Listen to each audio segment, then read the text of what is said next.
Live from the world's capital markets, here are the financial headlines, brought to you by Legion Academy. Hello and welcome to Wednesday's financial news. Stay with us for more market headlines.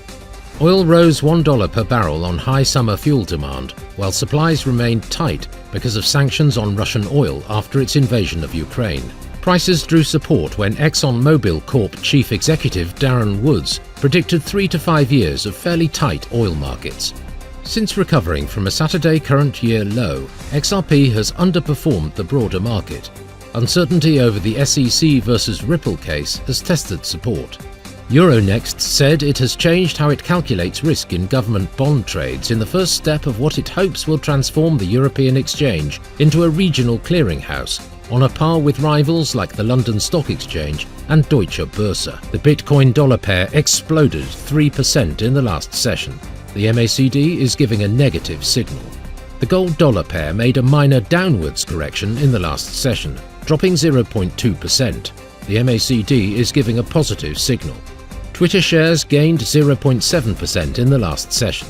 The MACD is giving a positive signal. The Aussie-dollar pair traded sideways in the last session. The CCI is giving a positive signal. The UK's Consumer Price Index will be released at 0600 hours GMT. Japan's foreign bond investment at 2350 GMT. The Dutch Consumer Confidence Adjustment at 0430 GMT. The US MBA mortgage applications will be released at 1100 hours GMT. The UK's Core Consumer Price Index at 0600 GMT. Japan's foreign investment in Japan stocks at 2350 GMT. We hope that you've enjoyed Wednesday's market outlook. On behalf of all of us here, we wish you a productive trading day.